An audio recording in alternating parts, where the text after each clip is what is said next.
বন্ধুরা, মনস্টারভার্সের পুরো ইতিহাসের মধ্যে কিং গিদরা আসলে অনেকটাই বেশি মানে বড়, শক্তিশালী এবং ভয়ানক একটি মনস্টার ছিল। কিং গিদরা আসলে পৃথিবীর যেই সমস্ত স্থানের মধ্যে গিয়েছিল সে সেই সমস্ত জায়গাগুলোকেই অতি সহজেই ধ্বংস করে দিয়েছিল। এমনকি সে ততক্ষণ পর্যন্ত ধ্বংসকে করতে থাকে যতক্ষণ না পর্যন্ত ওই জায়গার সমস্ত জীবরাই পুরোপুরি ভাবে মারা না যাচ্ছে। আসলে কিং গিদরা নিজের চারপাশে শুধুমাত্র নিস্তব্ধতাকেই শুনতে চায় এবং এই কারণেই কিং গিদরাকে মনস্টার জিরো বলা হয়। কিং গিদরা আসলে কারোর বন্ধুও নয় এবং সে কারোর শত্রুও নয়, শুধুমাত্র তার একটি মাত্রই উদ্দেশ্য রয়েছে, যে উদ্দেশ্যের আসলে সামনে যদি কেউ এসে যায় তাহলেই সে তাকে ধ্বংস করে দেয়। অন্যদিকে রিভাইরাকের মধ্যেও এমন একটি গডজিলা রয়েছে যার আসলে কোন রকম ভালো গুণ নেই এবং কোন রকম খারাপ গুণও নেই, শুধুমাত্র এর একাই বেঁচে থাকার উদ্দেশ্য। একেও সেই সমস্ত মনস্টারের মধ্যেই রাখা হয় যে সামনে জীবের উপর অ্যাটাক করার সময় একটু মাত্র ভাবে না। বন্ধুরা, তখন কি হবে যখন এই দুটো ভয়ানক সেলফিশ মনস্টারদের সাথেই যদি লড়াই লেগে যায়? এই মহাযুদ্ধের মধ্যে কি তিনটি মাথা দেখা কিং গিদরার গ্র্যাভিটি বিম সিন গডজিলাকে কি একেবারে মৃত্যুর মুখে ঠেলে দিতে পারবে, নাকি সিন গডজিলার মাল্টিপল লেভেলের বিম মনস্টার জিরোকেই মৃত্যুর মুখে ঠেলে দিবে? বন্ধুরা, এটিকেই জানার চেষ্টা করব আজকের এই ভিডিওর মাধ্যমে। বন্ধুরা, আজকের এই ভিডিওটা অনেকটাই বেশি পরিমাণে ইন্টারেস্টিং হতে চলেছে, তাই বন্ধুরা ভিডিওটিকে শেষ পর্যন্ত দেখতে ভুলবেন না। বন্ধুরা, ভিডিওটিকে শুরু করার আগে আমি আপনাদেরকে বলে দিই যে আপনারা যদি এই চ্যানেলে নতুন এসে থাকেন তাহলে আপনারা চ্যানেলটিকে সাবস্ক্রাইব করবেন এবং ভিডিওটা ভালো লাগলে লাইক করতেও ভুলবেন না। বন্ধুরা, সবথেকে প্রথমে কিং গিদরার কাছে আসা যাক। কিং গিদরা আসলে একটি পেস মনস্টার এবং তার অপর নামগুলো হলো the devil, the three headed monster এবং মনস্টার জিরো। এবং এই মনস্টারটিকে আমরা সবথেকে প্রথমে দেখতে পেয়েছিলাম সাল 2016-তে আন্টার্কটিকার বরফের মধ্যে। মনস্টারভার্স ইউনিভার্সের মধ্যে কিং গিদরার অরিজিনকে নিয়ে অতটা ভালোভাবে বিবরণ তো দেওয়া হয়নি, কিন্তু যখন কিং গিদরাকে অক্সিজেন ডেস্ট্রয়ারকে ব্যবহার করে মারা যায় এবং কিছু সময়ের মধ্যেই যখন তার নতুন মাথাও গজিয়ে যায় তখন মানুষরা এটির অনুমান করতে থাকে যে এই মনস্টারটি আসলে এই প্ল্যানেটের হতেই পায় না এবং পৃথিবীর মধ্যে মনস্টার জিরোর আগমন হয়েছিল আমাদের জন্মের অনেক বছর আগে এবং বরফ থেকে মুক্ত হয়ে যাওয়ার পর সে নিজের উদ্দেশ্য পৃথিবীকে আবার ধ্বংস করতে বেরিয়ে পড়ে। এই এক্সট্রা টেরিটোরিয়াল মনস্টারের শক্তিও অনেকটাই বেশি হয়ে থাকে। গডজিলার থেকেও বিশাল হওয়া এই দৈত্য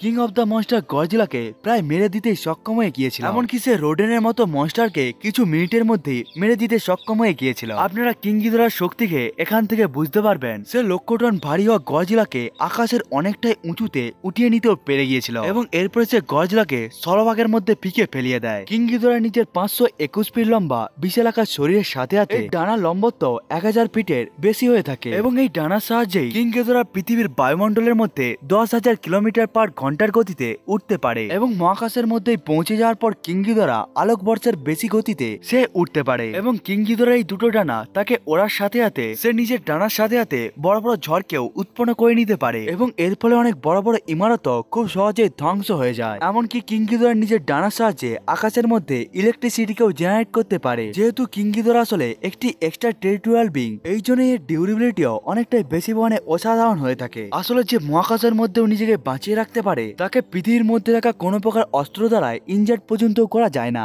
এমনকি মানুষের তৈরি সব থেকে শক্তিশালী হাতিয়ার অক্সিজেন ডেস্ট্রয়ার অস্ত্রটিও কিং গিদরাকে মারতে পারেনি। এমনকি গডজিলার অ্যাটমিক ব্রেথও কিং গিদরার সামনে একটি সাধারণ বিম বলে মনে হচ্ছিল।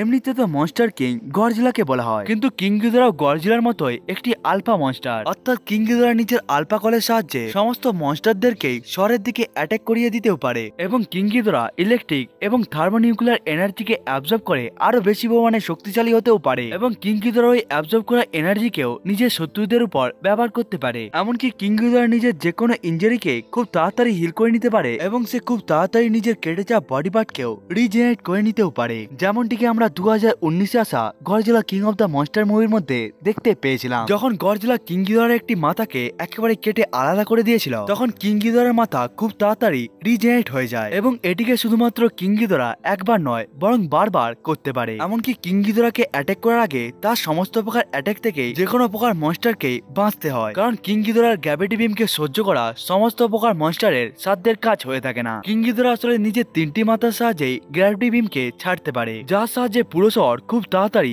ধ্বংস হয়ে যেতেও পারে। এমনকি কিং গিদরার গ্র্যাভিটি বিম গডজিলার উপরেও ভারী পড়ছিল। বন্ধুরা, এবার আসা যাক সিন গডজিলার কাছে। বন্ধুরা, সিন গডজিলা আসলে প্রি হিস্টোরিক্যাল মিউট্যান্ট জীব, যে আসলে সমুদ্র থেকে বাইরে বেরিয়ে এসে সমস্ত শহরকে ধ্বংস করতে লেগে গিয়েছিল। বাকি গডজিলার থেকে আলাদা সিন গডজিলার মিউটেশন নিউক্লিয়ার এনার্জি থেকে না হয়ে বরং নিউক্লিয়ার বর্জ্য পদার্থকে খাওয়ার জন্য এর মিউটেশন হয়েছিল। সাল 1950-এ যখন অনেকগুলো নিউক্লিয়ার নিউক্লিয়ার ওয়েস্টকে যখন জাপানের সমুদ্রের মধ্যে ফেলে দেওয়া হয়েছিল, তখন সমুদ্রের মধ্যে থাকা একটি প্রি হিস্টোরিক্যাল জীব ওই সমস্ত বর্জ্য পদার্থগুলোকে একেবারে খেতে শুরু করে দেয় এবং এর ফলে শরীরের মধ্যে অনেকটাই বেশি পরিমাণে পরিবর্তন এসে যায় এবং এইভাবে ওই প্রি হিস্টোরিক্যাল জীব পরিবর্তন হয়ে যায় সিন গডজিলাতে। সমুদ্রের মধ্যে সিন গডজিলার মিউটেশন হয়েছিল 60 বছর ধরে এবং এরপরে সিন গডজিলার পা পড়ে স্থলভাগের উপরে এবং এরপরে স্থলভাগের মধ্যে যতটা বেশি পরিমাণে ধ্বংস হয়েছিল সেটিকে তো আপনারা সবাই জেনেই থাকবেন। এবার যদি আমরা সিন গডজিলার পাওয়ার এবং এবিলিটির সম্বন্ধে কথা বলি, তাহলে বাকি গডজিলার থেকে এই গডজিলার কাছে আসলে অনেক ভিন্ন ভিন্ন ধরনের শক্তি রয়েছে, যার মধ্যে সব থেকে প্রথমে আসে সিন গডজিলার সেলফ মিউটেশন। অর্থাৎ সিন গডজিলা খুব তাড়াতাড়ি নিজেকে এক ফর্ম থেকে অন্য ফর্মের মধ্যে ট্রান্সফার করে নিতে পারে। এমনকি আমরা সিন গডজিলার প্রথম ফর্মের মধ্যে আমরা শুধুমাত্র তার লেজকেই দেখতে পেয়েছিলাম এবং দ্বিতীয় অবস্থার মধ্যে সিন গডজিলা স্থলভাগের মধ্যে হামাগুড়ি দিতে শিখে যায় এবং এই ফর্মে থাকার সময় সিন গডজিলার শরীর দিয়ে অনেকটাই বেশি পরিমাণে গরম লাভা বার হচ্ছিল, যার ফলে খুব সহজেই শহরগুলো ধ্বংস হয়ে যাচ্ছিল এবং তৃতীয় অবস্থা আস্তে আস্তে সিন গডজিলা স্থলভাগের মধ্যে দাঁড়াতেও শিখে যায় এবং চতুর্থ অবস্থার মধ্যে সিন গডজিলা পুরো শহরকেই একেবারে ধ্বংস করতে লেগে যায়। এবং এর একটি সুপার এবিলিটি হলো এই যে এর শরীরের মধ্যে থাকা রক্ত অনেকটাই বেশি পরিমাণে উত্তপ্ত হয়ে থাকে, কারণ সে যখন নিজের দ্বিতীয় অবস্থার মধ্যে ছিল তখন এর শরীর থেকে অনেকটাই বেশি পরিমাণে গরম লাভা বার হচ্ছিল, যার ফলে সিন গডজিলার রাস্তাতে আসা সমস্ত জিনিসপত্রই ধ্বংস হয়ে গিয়েছিল। এমনকি সিন গডজিলার ডিউরেবিলিটিও অনেকটাই বেশি পরিমাণে অসাধারণ হয়ে থাকে, কারণ মুভির মধ্যে যখন হেলিকপ্টার এবং ট্যাঙ্ক এর উপরে অ্যাটাক করেছিল তখন এর প্রভাবে সিন গডজিলা একটু মাত্র ইনজার্ড হয়নি, কিন্তু যখন আমেরিকান বোমবার এর উপরে বোম ফেলিয়েছিল তখন এর ডর্সাল প্লেট অনেকটাই বেশি পরিমাণে ইনজার্ড হয়ে যায়, কিন্তু সে নিজেকে খুব তাড়াতাড়ি হিল করে নিতেও পেরে গিয়েছিল। আসলে সিন গডজিলার অ্যাটমিক ব্রেথ অনেকটাই অসাধারণ হয়ে থাকতো, কারণ সিন গডজিলার অ্যাটমিক ব্রেথ খুবই গরম উত্তপ্ত হয়ে থাকতো, যে অ্যাটমিক ব্রেথটি খুবই উত্তপ্ত হওয়ার সাথে সাথে ওই অ্যাটমিক ব্রেথের রেঞ্জও অনেকটাই অধিক হয়ে থাকতো।